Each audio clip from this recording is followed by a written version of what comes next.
Hello everyone, I am Mohammed Saibuddin from Danish Ahmed College of Engineering, Chennai. I am currently pursuing my data science internship with CodersCave. This is my second phase, third project, email spam detection. Now we enter into my code. First of all, we do a basic step of data science project. That's we import our needed packages. Pandas, scikit-learn for my machine learning algorithm. So in this project I'll choose a random forest algorithm because of random forest algorithm gives more accuracy for text classification dataset. So in this project also I take a text classification dataset, that is the email spam dataset. After that I'll load my dataset into the program. After I will pre-process my dataset columns v1, v2 into x and y. X pre-process the v2 column, y pre-process the v1 column. Then after I will map my v1 column as 0 and 1 because in my dataset v1 column have a spam or ham. In the normal messages are the ham and the third parties messages are the spam or other organization messages are the spam. So that will be classified by 0 and 1 because of it is very easily classified by the model. After I will split my dataset into two for the training and testing purpose. Then this TF-IDF vectorization method is used for to derive the maximum features from the dataset. So for that purpose I will call the TF-IDF vectorization. In this project I will give the maximum features of my dataset is 5000. After that I will call the random forest classifier.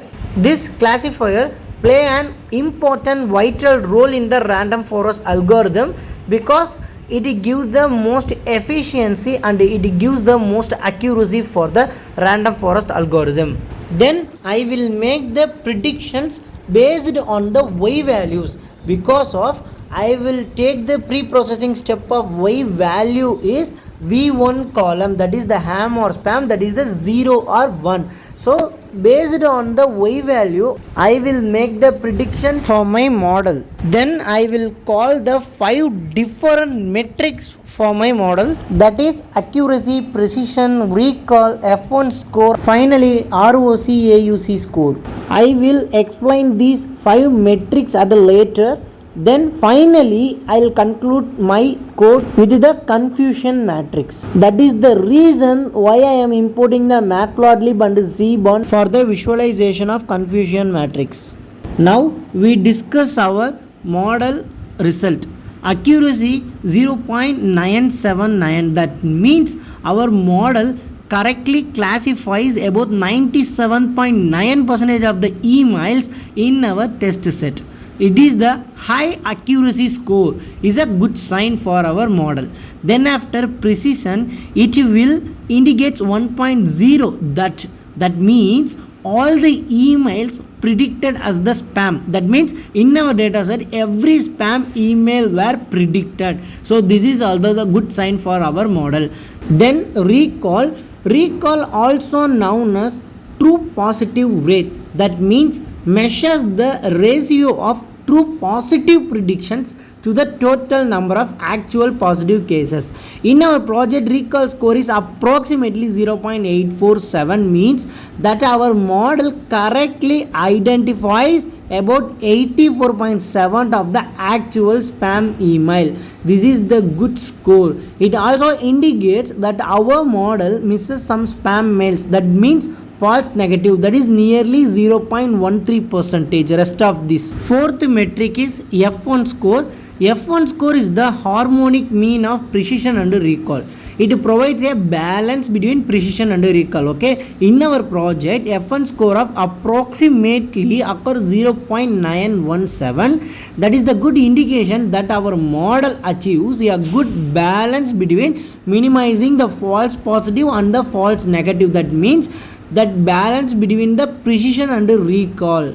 Final metric is ROC AUC score, that means receiver operating characteristics area under the Q score, that measures the ability of our model to distinguish between positive and negative classes. It's particularly useful when you have imbalanced datasets.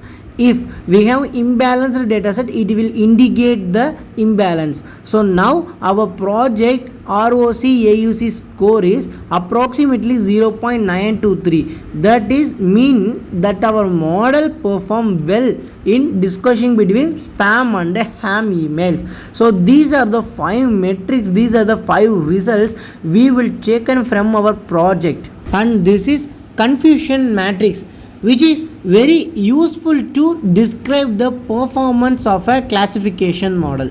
It summarizes the prediction of a model on a classification problem, showing how many of the predicted label match the actual label and how many do not match the predicted label with the actual label. This is my overall project. Thanks for watching. Thank you to all.